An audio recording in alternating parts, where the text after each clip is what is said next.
Hello everybody, bonjour à tous, j'espère que vous allez bien et c'est Malal Diallo et bienvenue à Edu English 224. Aujourd'hui, nous allons avoir un cours aussi très important pour vous, toujours dans le cadre de la prononciation anglaise. OK? Do you speak English? Yes, I do. Très bien. Alors, donc, sur ce cours-là, nous allons avoir deux points essentiels, OK, dont nous allons vraiment parler ici. Le premier point, ça sera donc sur la transcription phonétique. Ici, sur ce point, nous allons parler ou nous allons montrer comment on fait la transcription phonétique des mots. OK? Pourquoi la transcription phonétique dans l'apprentissage d'une langue, généralement la langue anglaise?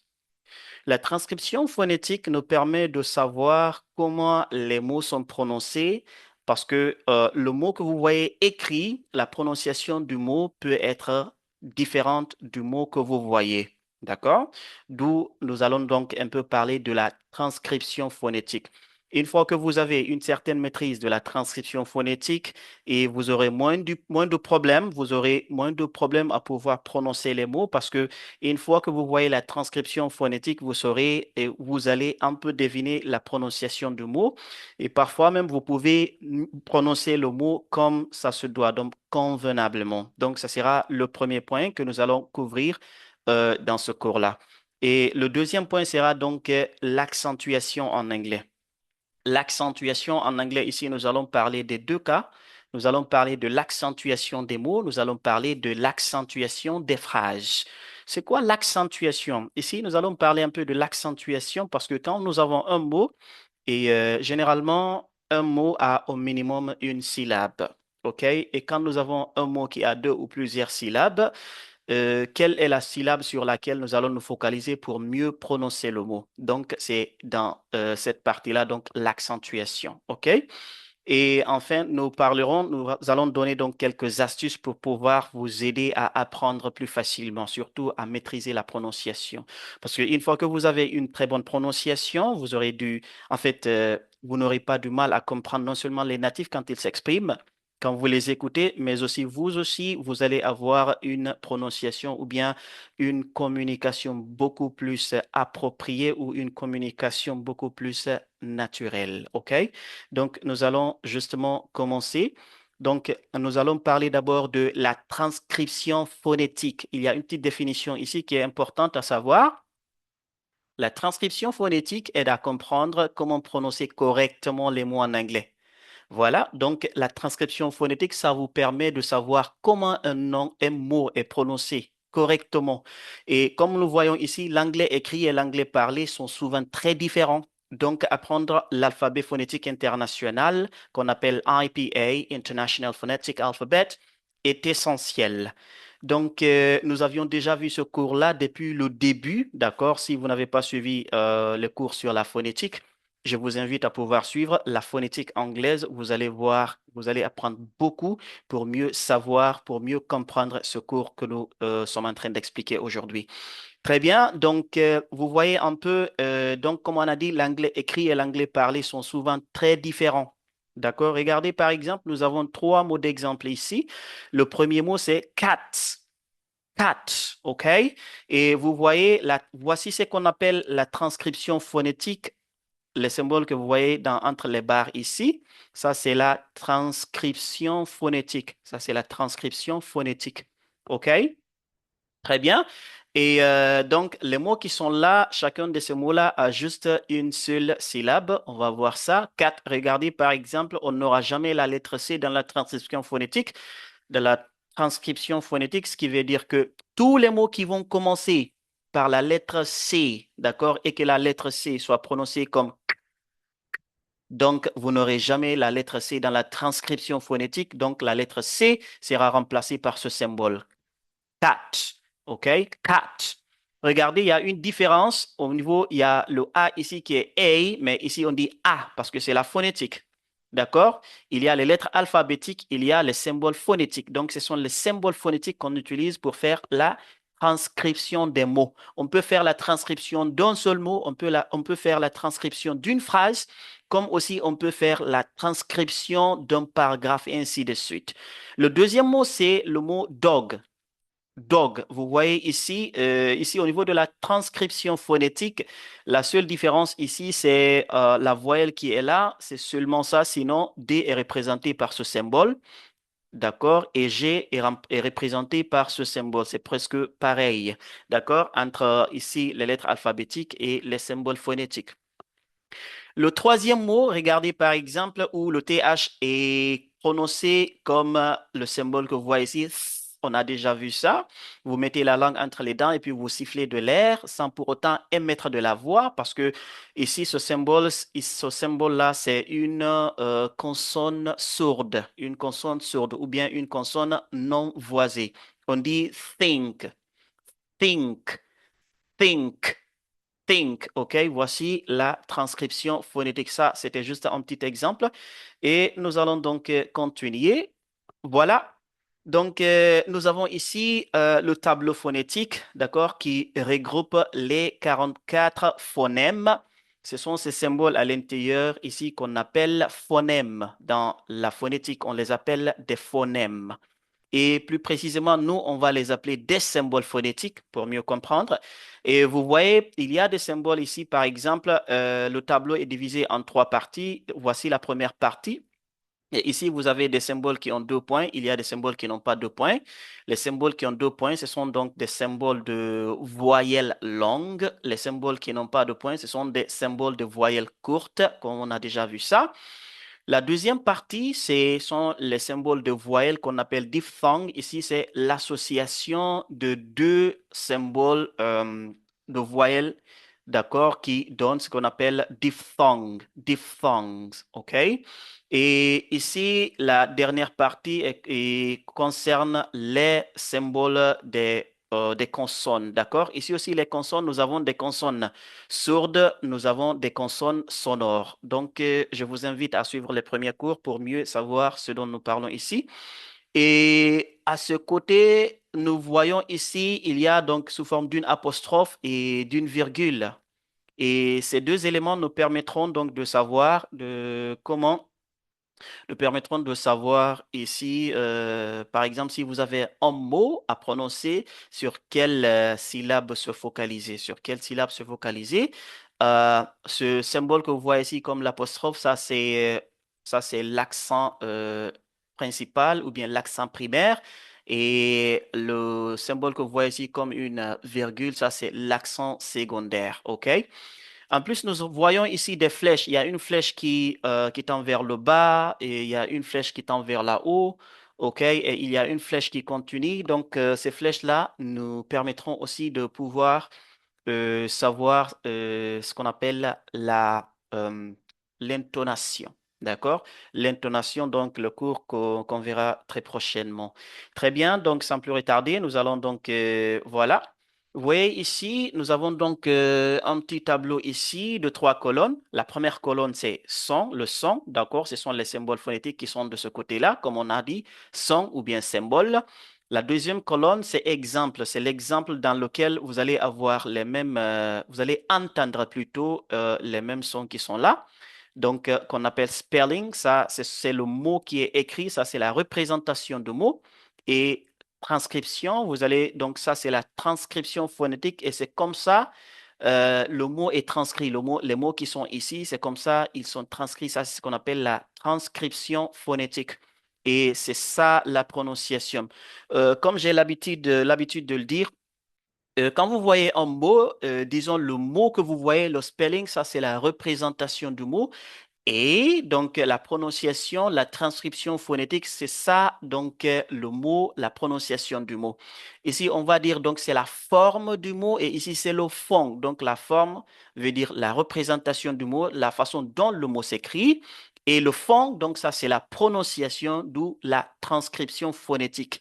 Parce que si vous avez la transcription phonétique, à partir de là, vous saurez exactement comment un mot est prononcé si vous voulez sans même voir le mot en question. OK? Très bien. Donc, ce sont des exemples. Ici, nous avons sh. OK? Comme son. On a she, D'accord? Ça, c'est le spelling et voici la transcription phonétique. She, c'est comme ça se prononce. OK? Et vous avez A. On a donc ce son là dans le mot face. Et voici comment le mot se transcrit. D'accord? Voici comment il se transcrit. OK? Ici, nous avons ch. Donc, il y a dans ce mot, nous entendons le son de check. Check. Et voici comment le mot s'écrit. Donc, ainsi de suite. Et vous allez constater, j'ai fait un mélange des symboles, de voyelles et de consonnes, juste pour vous montrer un peu c'est quoi la transcription phonétique. OK? Et ici, pour mieux savoir cela, nous allons donc consulter un dictionnaire. Je vais vous montrer c'est quoi la transcription phonétique et à tout à l'heure.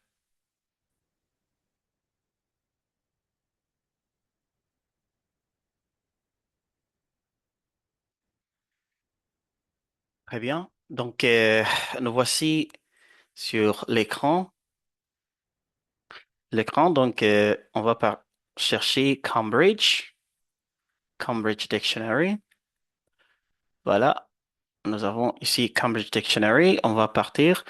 Regardez, donc, vous pouvez choisir. Voici les différents dictionnaires. Il y a Cambridge, tout ça, c'est Cambridge. OK. Et comme aussi, vous pouvez donc rechercher Oxford. Très bien. Et une fois que vous arrivez ici, d'accord, vous voyez ici Cambridge Learner's Dictionary. Vous pouvez cliquer là-dessus. Vous avez vu ça, tout ça, ce sont donc, c'est toujours le même. Il y a Oxford, il y a Cambridge, il y a American English.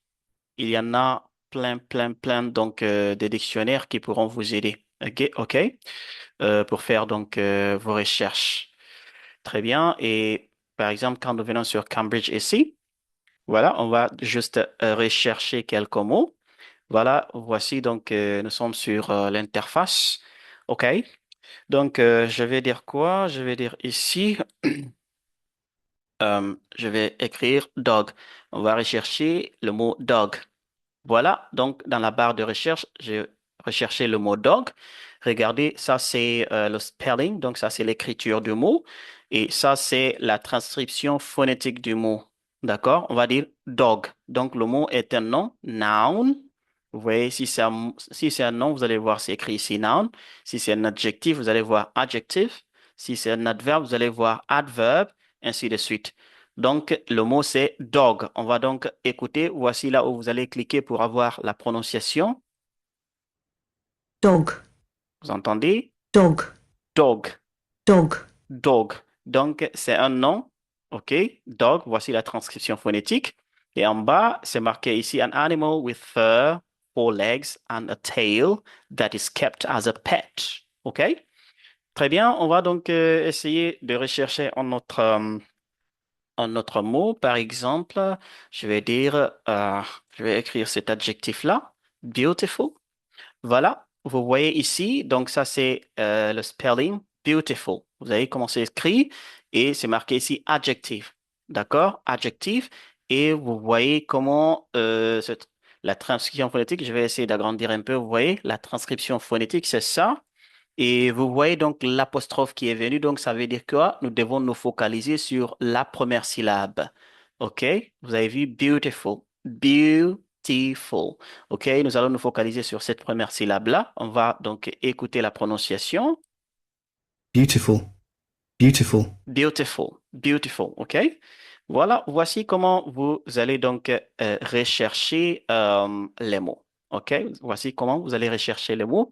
Non seulement vous allez voir la transcription phonétique du mot, d'accord? Mais aussi, vous pouvez écouter la prononciation du mot avec les dictionnaires qui ont l'audio, d'accord? Qui prononcent. Voilà, c'est comme ça. Donc, on va rechercher les mots, on va voir la transcription phonétique, on va voir le spelling, l'écriture du mot, on va voir donc que c'est un adjectif, c'est un verbe, c'est un nom, ainsi de suite. Voilà. Et on va essayer donc d'adopter la même proposition, la même prononciation, je vais dire, OK, jusqu'à ce que nous ayons une bonne prononciation. D'accord? Très bien. Voilà. Très bien, on a un peu compris c'est quoi la transcription phonétique et à travers le dictionnaire de Cambridge et vous pouvez avoir beaucoup d'autres dictionnaires qui sont comme ça. Et vous avez non seulement le mot, et vous savez quand vous voyez le mot, vous savez si c'est un adjectif, si c'est un nom. Et puis, vous avez quoi? Vous avez non seulement le spelling, donc comment le mot s'écrit, et vous avez la transcription phonétique. En même temps, vous savez sur quelle syllabe se focaliser pour mieux prononcer le mot, comme on a vu déjà sur le dico de Cambridge. OK? Très bien. Et vous avez aussi donc la prononciation. Et vous avez donc le symbole que vous avez vu sous forme d'un haut-parleur, donc qui vous permet de savoir comment prononcer le mot. Quand vous cliquez là-dessus, vous entendez le son, comme on a déjà vu. OK? Voici un autre tableau, d'accord? Comme sing, vous avez la transcription phonétique. Et vous pourrez donc faire pause pour mieux voir ces mots-là. Certainement, vous pourrez essayer donc de les lire comme ça. Bird, bird, jump, jump, house, house, et ainsi de suite. OK? Il y a donc un troisième tableau. Comme je disais, vous pouvez mettre pause sur la vidéo, OK, pour pouvoir voir ces mots-là. Et c'est les symboles, les mots et la transcription phonétique. Donc, voici un peu ce qu'on appelle la transcription phonétique, OK? Très bien. Et donc, nous allons parler de l'accentuation en anglais. L'accentuation en anglais, comme on a déjà dit tantôt. Et il y a une petite définition ici. On dit l'accentuation est essentielle en anglais car elle change le sens et la compréhension des mots et des phrases. Vous avez vu? Donc, l'accentuation est essentielle car elle change le sens et la compréhension des mots. Ici, l'accentuation des mots, comme je disais tantôt, et parfois il y a des mots qui peuvent être des verbes, qui peuvent être des noms à la fois, mais c'est seulement au niveau de l'accentuation, c'est l'accentuation qui nous permet de savoir si un mot est considéré comme un verbe ou si un mot est considéré comme un nom. OK? Et généralement, nous avons donc deux types d'accentuation. Et nous avons l'accentuation des mots qu'on appelle word stress. Il y a l'accentuation des phrases qu'on appelle sentence stress. Voici les deux types d'accentuation principaux. OK? L'accentuation des mots, l'accentuation des phrases. Donc, nous allons un peu évoluer, voir l'accentuation des mots. Comme on voit ici, word stress, dans chaque mot anglais de deux syllabes ou plus, ça veut dire les mots qui contiennent deux ou plusieurs syllabes, une syllabe est plus forte que les autres. Cette syllabe est dite accentuée, donc stressed, et elle est prononcée plus fort, plus longtemps et souvent avec un ton plus élevé. Donc, ici, nous parlons directement des mots qui ont deux ou plusieurs syllabes. Les mots qui ont une seule syllabe, comme on le sait, on se focalise sur la même syllabe. Il n'y a pas une autre syllabe sur laquelle se focaliser. Donc, les mots contiennent une seule syllabe, donc il n'y a pas de souci avec ces mots-là. Maintenant, ici, maintenant, nous allons nous focaliser sur les mots qui ont deux ou plusieurs syllabes. Comme on a vu ici, maintenant, il y a une syllabe qui doit être prononcée plus fort, plus longtemps et souvent avec un ton plus élevé. Donc, dans ce cours, je vais essayer donc d'exagérer pour pouvoir vous montrer un peu l'accentuation ou bien la syllabe sur laquelle s'accentuer. OK? Ici, nous parlons d'abord de l'accentuation des mots qu'on appelle word stress. L'accentuation du mot est extrêmement importante parce que imaginez quand vous avez un mot, mais vous ne savez pas si le mot est un verbe ou bien si le mot est un nom. Alors, si c'est un nom, il faut se baser sur quelle syllabe?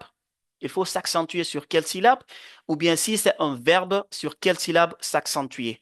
OK? Comme je l'ai dit, vous pouvez voir des mots qui peuvent être des noms et des verbes à la fois. OK? Et là, c'est l'accentuation du mot qui pourra donc nous permettre de savoir, de faire la différence entre les deux. OK? Donc, voilà.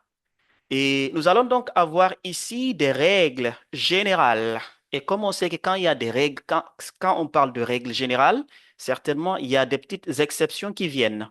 D'accord? Mais généralement, nous allons parler des règles et nous allons voir les quelques exceptions qui peuvent venir. D'accord? Très bien.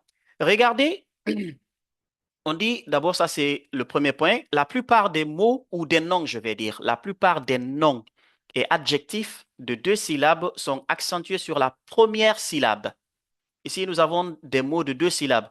Et j'ai donc exagéré. Donc, la première syllabe, j'ai écrit en des lettres majuscules, OK? pour faire un peu la différence, OK? Regardez par exemple ici le mot table. Table, ça c'est le spelling. Donc, les mots que vous voyez ici en noir, c'est ce qu'on appelle le spelling. Ça veut dire c'est l'écriture du mot. Et ce que vous voyez en bleu ici, ça c'est la transcription phonétique qu'on appelle donc transcription. OK? Regardez, j'avais parlé un peu de l'apostrophe. Regardez l'apostrophe ici. Quand vous voyez l'apostrophe, et il faut savoir que nous devons nous baser sur la syllabe qui vient après l'apostrophe. Ici, nous avons deux syllabes qui sont séparées par un point, juste pour nous aider un peu à pouvoir le comprendre. Donc, vous voyez ici table. Vous avez vu ici, cette syllabe-là, elle est comment nous la prononçons fortement, d'accord? Nous, avec un ton élevé, d'accord? Et un peu longtemps, un peu long. On dit tay. Ici, on a bull. Vous avez vu, on ne se focalise même pas, on ne se base même pas sur ça.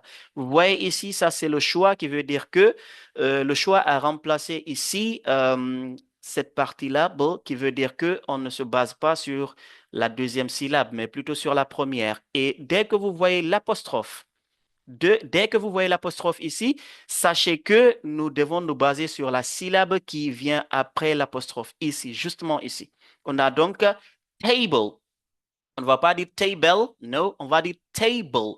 Parfois, le choix peut ne pas être là. C'est comme si on peut mettre juste le L, bull, parce qu'on ne se focalise pas sur la prononciation de cette syllabe. Regardez bien, ça c'est un nom table, comme on a dit ici. La plupart des noms et adjectifs. Donc ici, il y a un adjectif de deux syllabes. Nous parlons ici des mots qui ont deux syllabes. Nous avons happy. Happy. Regardez ici, j'ai exagéré donc la première syllabe, j'ai écrit ça en des gros caractères ou bien en des lettres à majuscules comme happy. Happy. Vous voyez toujours donc l'apostrophe qui est là. Donc on va se focaliser sur cette syllabe-là. Ici, nous avons music. Music. Regardez aussi music. Vous voyez l'apostrophe, n'oubliez pas ça. Music. Music. On ne va pas dire musique. Non. On ne va pas dire music. On ne va pas dire happy. On ne va pas dire table. No. On va dire table, happy, music. OK? Donc, n'oubliez pas, la plupart des noms et adjectifs de deux syllabes, on s'accentue sur la première syllabe. Généralement, ça c'est la règle générale. Très bien, on va continuer toujours dans le même sens et nous avons donc autre mot ici. OK, on a tiger. Tiger. Vous voyez tie. Donc on se focalise sur tie. Maintenant on a g. Tiger. On ne va pas dire taiga, mais on va dire tiger. G. Tiger. Ici on a summer. Summer. OK, vous voyez summer. Vous voyez toujours l'apostrophe. Summer. On ne va pas dire summer. Non. Non, on ne va pas dire summer. On dit summer. Summer. Et nous avons ici baby. Baby. Baby. Vous voyez, donc on se focalise sur la première syllabe. OK? Très bien. Voilà, et comme on a dit, donc c'était la règle générale, et après la règle générale, il peut y avoir quelques exceptions. Il y a donc des noms ou parfois des adjectifs, généralement des noms qui peuvent aussi avoir deux syllabes et qu'on se focalise sur la deuxième syllabe. C'est comme les noms que vous voyez ici. Ici, ce n'est pas sur la première syllabe, on se focalise, mais c'est sur la deuxième syllabe. Comme vous voyez ici, regardez par exemple là où se trouve l'apostrophe. L'apostrophe est venue après donc la première syllabe. Donc maintenant, la syllabe qui vient après l'apostrophe, on se base sur cette syllabe. On a guitare, guitare. Vous voyez? On ne va pas dire guitar, non, on va dire guitare, guitare. Sur le deuxième mot aussi, vous voyez, donc on a dit, on voit hotel, hotel, hotel. Vous voyez, on se focalise sur tel. On ne va pas dire hotel, non, c'est pas hotel, mais c'est hotel, hotel. Bien, et le troisième mot, on voit ici advice. Advice. Ici, le A n'est pas prononcé comme A, mais plutôt c'est le choix.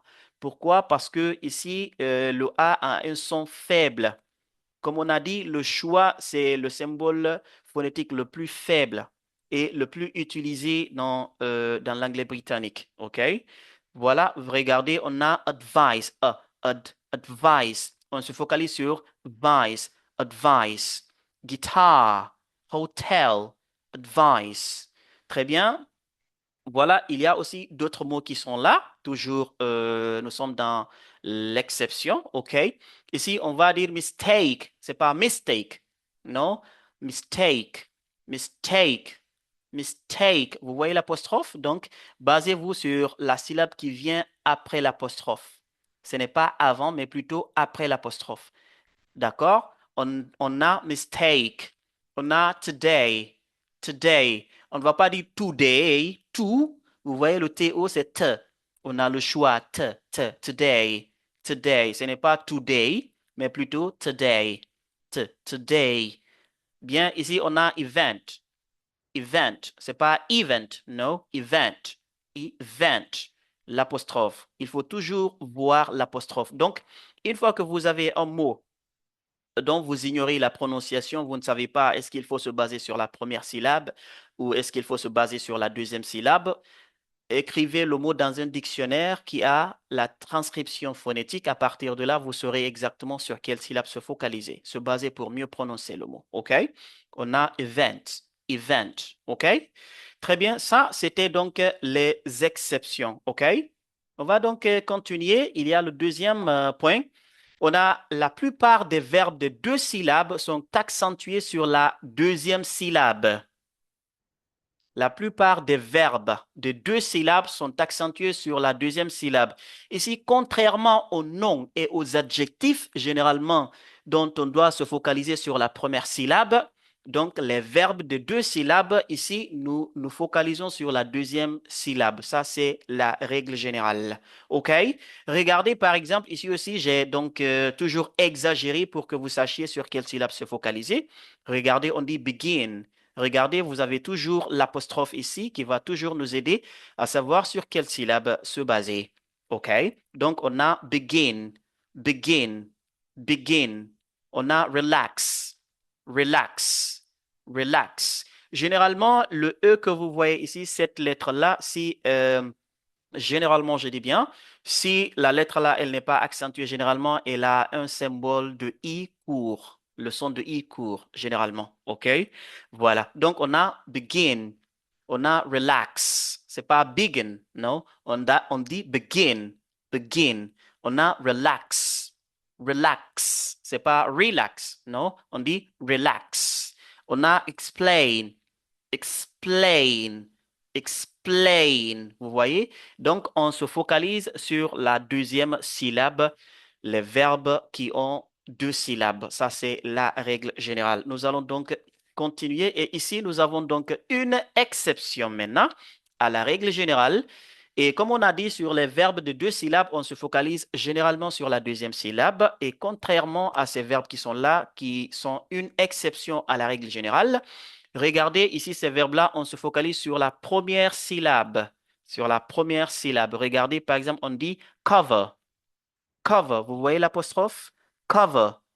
Cover. On se focalise sur ça, sur cette première syllabe. Purchase. Purchase. Purchase. Vous voyez? Purchase. Purchase. On a darken. Darken. Darken. Vous voyez? Darken. Donc, on se focalise sur la première syllabe, sur ces verbes-là. OK? Très bien. Voilà. Et nous avons donc le troisième point ici. Les mots avec des suffixes spécifiques sont souvent accentués selon des modèles fixes. Regardez, nous avons donc un petit tableau ici. Nous avons le suffixe, nous avons l'accentuation, nous avons l'exemple. Ici, les mots qui ont shin, ik, ite, i, is. Généralement, qu'est-ce qu'on dit? Par exemple, les mots qui ont shin, on se focalise avant shin. Ça veut dire sur la syllabe qui vient avant shin. D'accord? Sur la syllabe qui vient avant shin. OK? Comme par exemple, information. Regardez par exemple. Ici, nous avons les deux symboles. Nous avons sous forme d'une virgule et nous avons l'apostrophe.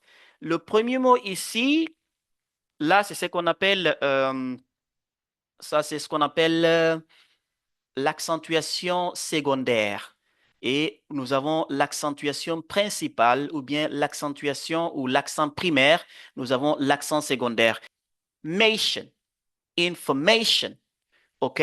Information. Regardez par exemple information. Information. Faut pas dire information. Non? On ne va pas dire information. Non? On dit information. Information. Information. OK? Bien, et les mots qui se terminent par ic. Donc, ici aussi, on se focalise sur la syllabe avant le mot avant ic.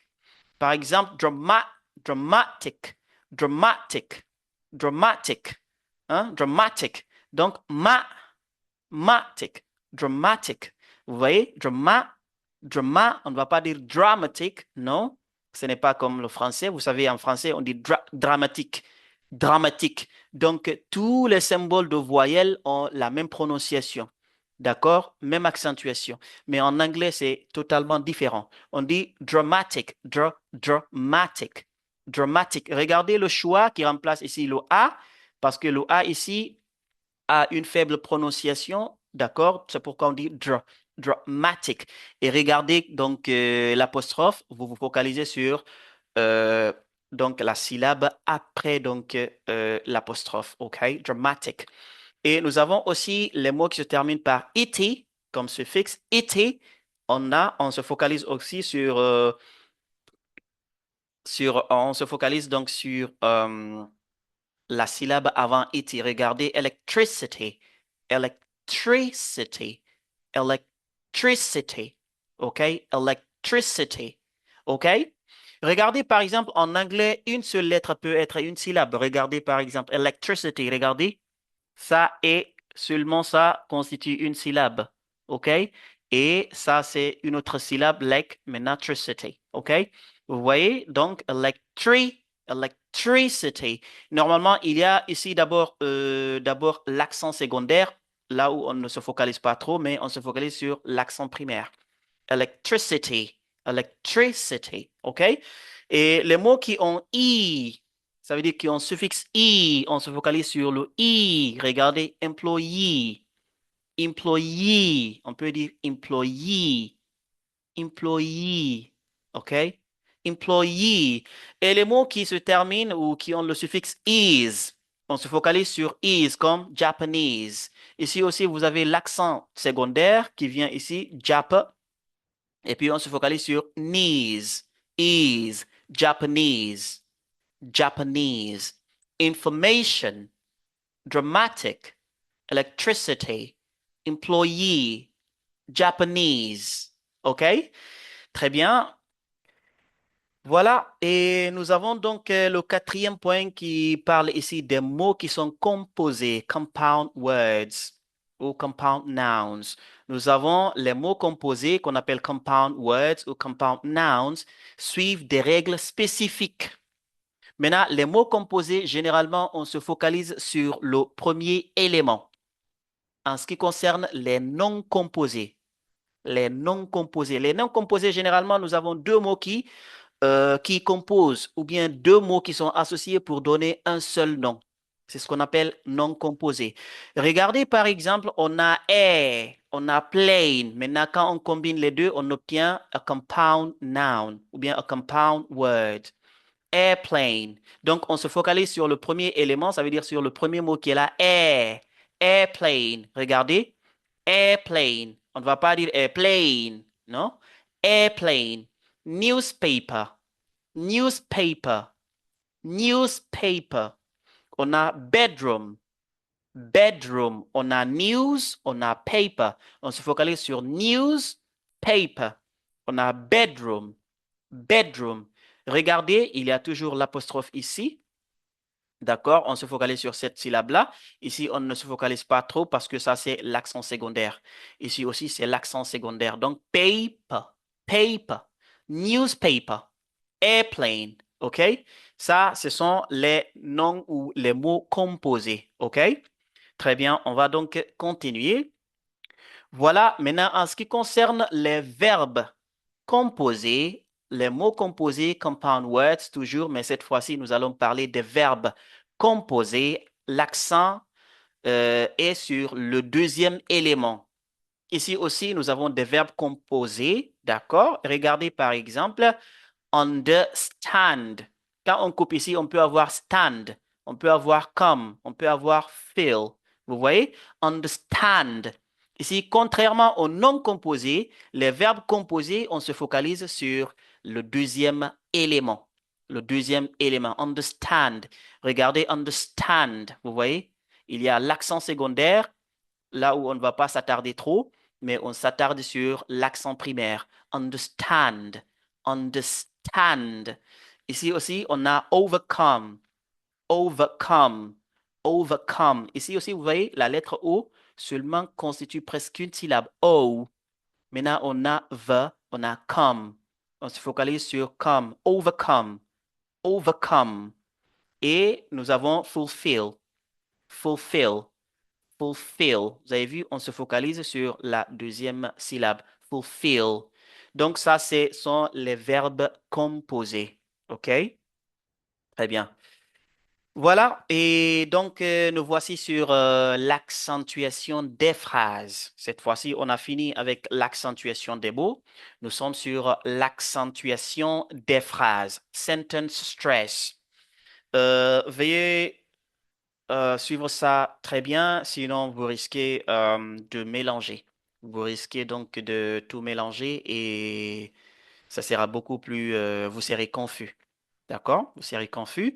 Donc, l'anglais est une langue à accentuation rythmique, stress-timed language. Stress-timed language. L'anglais est une langue à accentuation rythmique. Dans rythmique, vous avez rythme. Vous avez rythme, ce qui signifie que certaines syllabes sont accentuées tandis que d'autres sont réduites et prononcées rapidement. Ce qui signifie que certaines syllabes sont accentuées tandis que d'autres sont réduites et prononcées rapidement.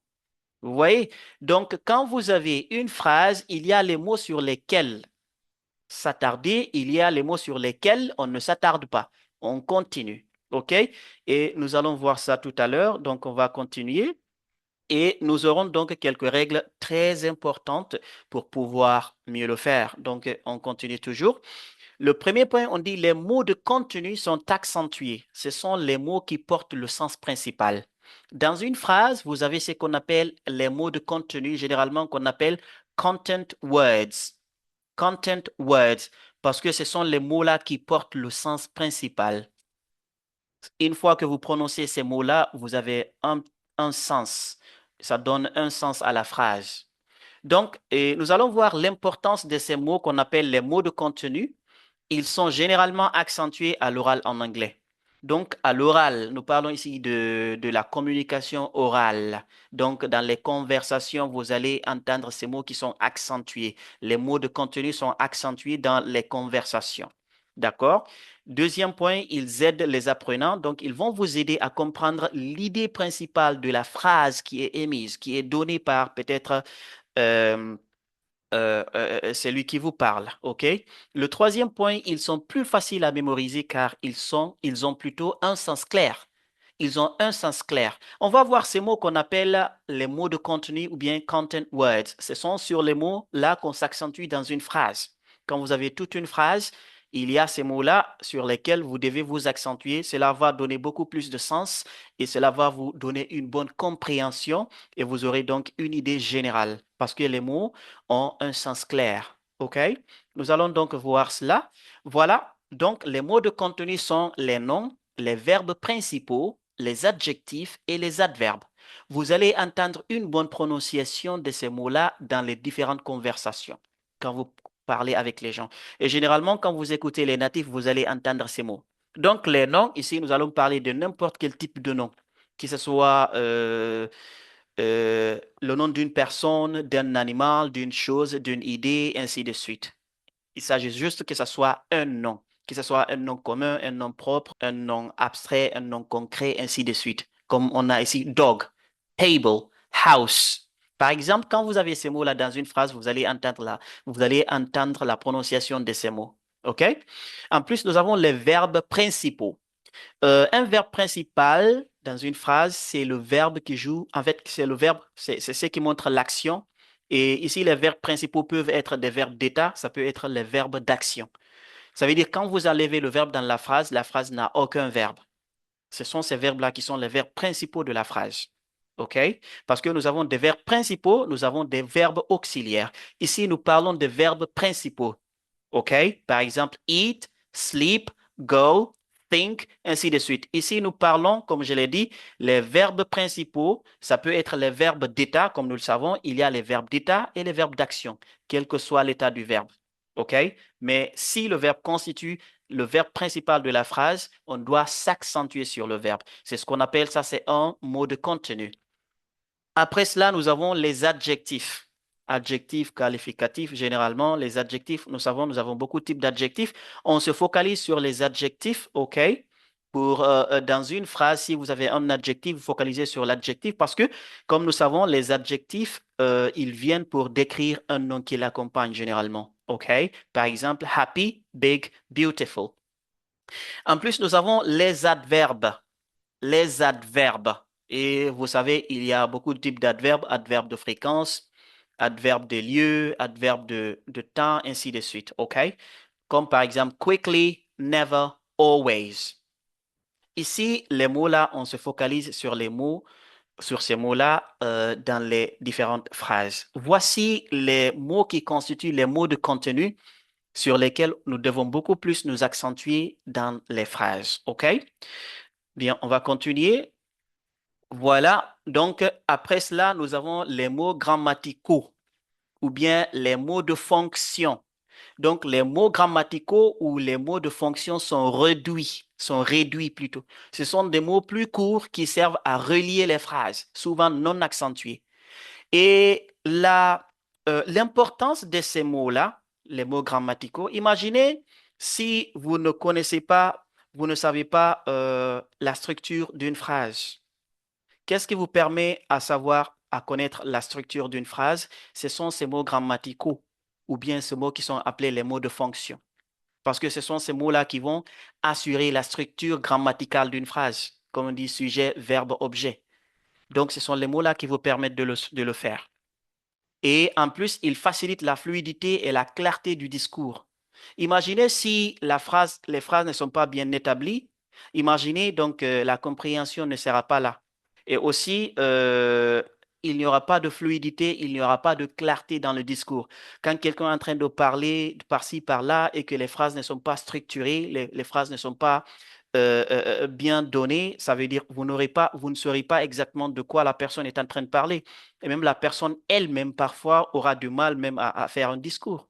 Donc alors, ce sont les mots grammaticaux qui nous permettent de le faire, surtout en ce qui concerne la structure grammaticale des phrases. Le troisième point, ils sont essentiels pour comprendre et former des questions, négation et temps verbaux. Imaginez quand vous voulez poser une question, vous savez, pour poser des questions, nous avons un point d'interrogation. Donc, tout ça, ça montre exactement la structure des phrases. On va voir, on va dire que cette phrase, c'est une phrase interrogative, cette phrase, c'est une phrase négative, cette phrase, c'est une phrase affirmative. OK? Et nous allons donc voir les temps verbaux. Par exemple, ce verbe-là est, par exemple, conjugué dans le présent simple. Ce verbe-là est conjugué dans le passé simple, dans le futur, ainsi de suite. Donc, ça, ce sont les mots grammaticaux ou les mots de fonction qui nous permettent de savoir cela. Donc, ça veut dire quoi? Que le mot soit un mot de contenu ou un mot grammatical, tous ces mots-là, tous ces types de mots-là sont très importants pour pouvoir savoir l'accentuation des phrases. OK? Voilà. Et regardez maintenant quels sont les mots grammaticaux. Nous avons donc les articles. Les articles, comme on le sait, on a trois articles en anglais. On a the, a, an. Voici les articles. Les articles, comme on a dit, pardon, ces mots-là, non, souvent non accentués. Les mots-là sont souvent non accentués. On va voir quand on va avoir des exemples pour pouvoir mieux savoir ce dont je parle tout de suite. Après, nous avons les prépositions. Les prépositions, et comme on le sait, on a plusieurs types de prépositions aussi. On a in, on, at, with, ainsi de suite. Puis, on a les conjonctions. Hein. On a aussi des types de conjonctions. On a and, but, because. OK? On a les pronoms. He, she, it, they. Et maintenant, nous parlons ici des verbes auxiliaires. Et dans les mots de contenu, nous avons parlé des verbes principaux. Ici, nous allons parler des verbes auxiliaires parce que là, les verbes auxiliaires ne sont pas les verbes principaux des phrases, mais ils aident les autres verbes à se conjuguer selon le type de verbe, le temps de verbe, selon le temps de verbe. OK? Voilà, nous avons donc comme auxiliaire is, has, do, will, ainsi de suite. OK? Très bien. Voilà, nous avons donc quelques quatre phrases d'exemple, accentuation des phrases. Regardez par exemple, il y a donc des mots qui sont en majuscule. Ici aussi, j'ai exagéré pour que vous sachiez exactement quels sont les mots de contenu et quels sont les mots de fonction. Regardez par exemple, les mots de contenu, ce sont les mots qui sont en gras et aussi en majuscule. OK? Regardez par exemple, on dit She wants to go to the beach tomorrow. Regardez par exemple, sans pour autant donner les mots de fonction, once, go, beach tomorrow. Vous voyez? Once, go, beach tomorrow. On a un peu de sens, même si la phrase, elle n'est pas construite, bien structurée, mais on a un sens. Once, c'est le verbe vouloir. Go, c'est aller. Beach, plage. Ça veut dire, peut-être c'est quelqu'un qui veut aller à la plage. Imaginez quelqu'un qui ne peut pas parler anglais bien. Once, go, beach, tomorrow. Quand quelqu'un vous dit ça, vous avez déjà le sens. Vous avez déjà le sens, mais c'est la phrase qui n'est pas bien structurée. Maintenant, les mots que vous voyez ici, ce sont les mots de fonction. Ce sont ces mots-là qui vous permettent donc de bien structurer la phrase. Sujet, verbe et puis objet de la phrase. On dit she wants to go to the beach. Regardez, on ne va pas beaucoup s'attarder, on ne va pas dire she wants to go to the beach. Vous avez vu? On dit she wants to go to the beach tomorrow. She wants. Vous avez vu? She wants to go, to go. She wants to go to the beach, to the. Vous avez vu? She wants to go to the beach tomorrow. She wants to go to the beach tomorrow. La deuxième phrase, regardez ici, les mots que vous voyez ici sont les mots de fonction I, comme le pronom. To, c'est une préposition. English, ici c'est un nom. On peut se focaliser sur English si vous voulez. I want to learn English fluently. I want to learn English fluently. Want, learn English fluently. On peut sauter sur I, on peut sauter sur to. Want, learn English fluently. On sait ce que ça veut dire. C'est quelqu'un qui veut apprendre la langue anglaise. D'accord? Et avoir une communication courante. I want to learn English fluently. Donc, c'est pourquoi on dit on se focalise sur les mots de contenu et on ne se focalise pas beaucoup sur les mots de fonction. D'accord? Regardez ici la troisième phrase. Ici, tous ces mots qui sont ici, on se focalise parce que c'est un adjectif, c'est un nom, c'est un verbe, c'est un adverbe. Et là, c'est un nom. Regardez, the big dog runs quickly in the park. The big dog. Regardez, on dit the. The big dog. The big dog runs quickly in the park. Parfois, on dit in the park. The big dog runs quickly in the park. On entend big dog runs quickly, on entend park. Déjà, quand vous entendez ça, big dog runs quickly, park, vous avez le sens. Mais quand on dit the, in the, ça ne donne aucun sens. Mais ils sont là pour nous aider à bien structurer les phrases. Très bien. The, c'est un article. OK? In, c'est une préposition. The aussi, un article. Donc, l'article défini en anglais. Regardez la quatrième phrase. He went to the shop to buy some milk. He went. He went. He went to the shop. Regardez par exemple quand on dit went, shop, milk. Ou le verbe, on peut dire buy. Normalement, on peut dire buy. He went to the shop to buy some milk. On a went, shop, buy, milk. Parce que voici les mots qui sont les mots de contenu. Went, shop, buy, milk. Went to the shop to buy some milk. Vous avez le pronom, vous avez la préposition et l'article défini. Une préposition, vous avez ici aussi quantifieur, OK? Some. Très bien, donc voici en quelque sorte l'accentuation des phrases. Voilà, et ici, nous allons donc avoir quelques astuces pour pouvoir apprendre facilement. J'ai donc énuméré quelques 5 points. Et vous aussi, vous pouvez expérimenter ça vous-même pour pouvoir mieux apprendre à savoir l'accentuation des mots, l'accentuation des phrases, ainsi de suite. Surtout, n'oubliez pas, en ce qui concerne l'accentuation des phrases, il est très essentiel de connaître les mots de contenu et les mots grammaticaux. OK? Très bien. Ici, le premier point, on dit écouter et répéter les natifs. Vous écoutez et puis vous répétez les natifs. Ici, nous allons parler de shadowing. Vous pouvez aller en ligne, vous pouvez avoir beaucoup plus de cours comme ça sur le shadowing. On va dire listen and repeat. Écoutez et répétez après les natifs.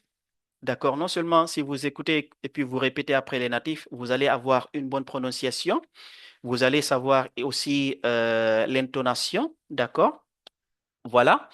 Et vous pouvez d'abord commencer à écouter. Vous pouvez d'abord commencer à écouter. Écoutez aussi longtemps que possible, OK? Et en plus, une fois que vous écoutez, vous essayez de répéter typiquement de la façon dont il parle, il s'exprime, OK?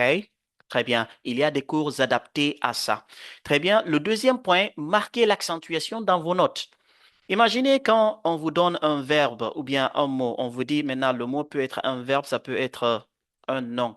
Par exemple, si le mot est un verbe, accentuez-vous sur la deuxième syllabe. Vous allez écrire la deuxième syllabe en gros caractères pour savoir ici le mot est prononcé comme un verbe, donc on se focalise sur la deuxième syllabe. OK? Ou quand on vous dit le mot c'est un nom ou bien c'est un adjectif dont vous devez vous focaliser sur la première syllabe, vous essayez d'exagérer un peu, vous écrivez la première syllabe en gros caractères pour dire que ça c'est un nom ou c'est un adjectif, donc je dois me baser sur la première syllabe. OK? Vous allez prendre des notes comme ça. La troisième ou le troisième point, frappez dans vos mains ou tapez sur la table. Donc, pour avoir pour plutôt savoir surtout l'accentuation des phrases, il est important parfois, vous pouvez taper. Regardez par exemple, quand je dis information, quand je dis information, regardez, je tape au niveau de may parce que on se dit quoi? Les mots qui ont un suffixe shin, on se focalise sur le mot qui vient avant shin. Je dis information ou bien vous tapez la table information ou bien vous allez dire information. Vous exagérez et puis vous haussez votre ton au niveau de mation. Information. Vous avez vu? Donc, vous pouvez faire tout cela pour pouvoir vous permettre de savoir exactement sur quelle syllabe se focaliser. Par exemple, dans un mot qui a deux ou plusieurs syllabes. Aussi, vous pouvez chanter des chansons en anglais comme vous le souhaitez. Vous allez voir ou quand vous écoutez certaines chansons, où vous pouvez voir le lyrics. Le lyrics, ça, c'est le texte. Le texte, vous allez voir comment les chanteurs ou le chanteur, comment ou quels sont les mots sur lesquels ils se focalisent beaucoup plus. Cela aussi pourrait aider donc dans l'apprentissage de la prononciation ou de votre expression orale en général. Et comme aussi, vous pouvez jouer avec des phrases exagérées. Par exemple, les virelangues. Il y a des cours de virelangue ici. Vous pouvez juste aller voir les virelangues. Ce sont des phrases qui vous permettent d'améliorer votre diction. Ça vous permet d'améliorer votre prononciation en général. OK?